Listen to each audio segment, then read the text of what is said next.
China ceroboh lagi perairan air Malaysia. Malam tadi, 3 kapal pengawal pantai China dikesan menceroboh ZEE Malaysia dekat perairan Sarawak. Kapal yang terlibat CCG 5302, 5304 dan 5306. Yang paling berani, CCG 5304 ni dilaporkan sampai 50 batu nautika daripada pesisiran pantai Sarawak tau. Yang lagi pelik, 5306 dan 5302 ni dah keluar masuk sejak 12 Oktober lagi tau.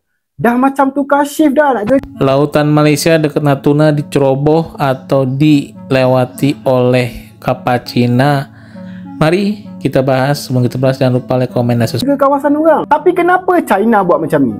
Of course lah nak tunjuk kuasa dan nak claim tu kawasan dia lah. So bila dia hantar China Coast Guard ataupun CCG, itu tanda halus lah. Padahal kawasan tu termasuk dalam ZEE Malaysia dan juga kawasan minyak dan gas yang kita kongsi dengan Vietnam. Kes ni juga sebahagian daripada pertikaian Kepulauan Spratly, di mana Malaysia sekarang ni berdepan dengan 5 negara serentak: China, Vietnam, Filipina, Indonesia dan juga Brunei. Jadi kesimpulan dia, Malaysia ni memang kena tegas dalam mempertahankan kedaulatan laut kita. Kalian tahu tak yang China telah menceroboh perairan Malaysia sebanyak 89 kali di antara tahun 2016 hingga 2019? Banyak tu. Itu belum kira sejak 2011 dulu. Sebelum tu, kongsikan video ni supaya lebih ramai yang ambil kisah perkara ni. Yang lebih menggerikan, laporan Asia Maritime Transparency Initiative mendedahkan bahawa kapal pengawal pantai China bukan sahaja menceroboh, bahkan duduk selama 316 hari di beting Patinggi Ali pada tahun 2022. Ini perkara yang sangat serius. Maka, memandangkan Malaysia bakal mempengusikan ASEAN bagi Penggal 2024 dan 2025, maka saya mendesak agar pencerobohan China ke atas perairan Malaysia dan ASEAN dijadikan agenda utama ASEAN Club.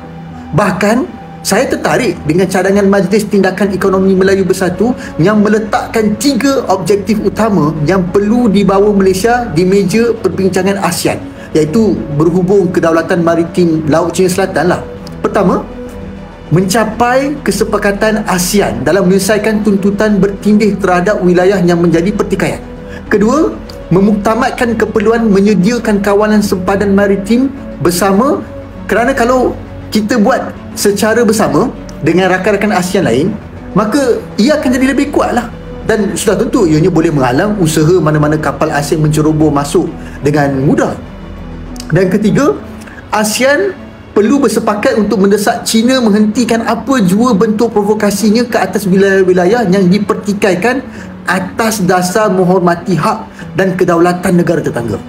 Inilah saatnya PMX menunjukkan taringnya sebagai pelindung kepada negara ASEAN. Dan saya yakin kelantangan kerajaan tidak akan merosakkan hubungan Malaysia dan China sama sekali. Ingatlah bahawa kedaulatan negara tidak boleh dilihat remeh sama sekali.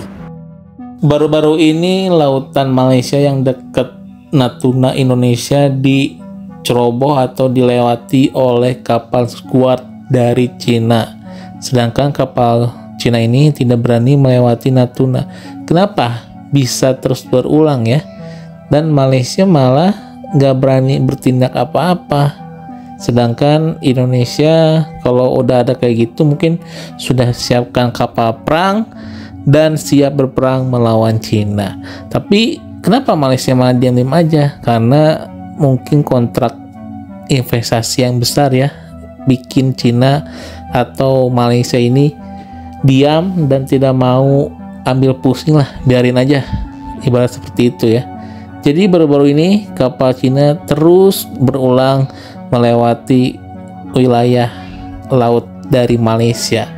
Nah, sedangkan tetangganya Filipina yang ada di Sabah dan Sarawak malah siap perang melawan Vietnam atau melawan Cina ya, bukan Vietnam, melawan Cina, karena mereka merasa lautnya dilewati dengan ilegal dan Filipina ini memang sering berisi tegang dengan Cina atau kapal patroli dari Cina dan sampai minta bantuan ke Amerika. Tapi kenapa ya Malaysia tidak seperti Filipina ya? Jadi seolah-olah tidak peduli atau gimana?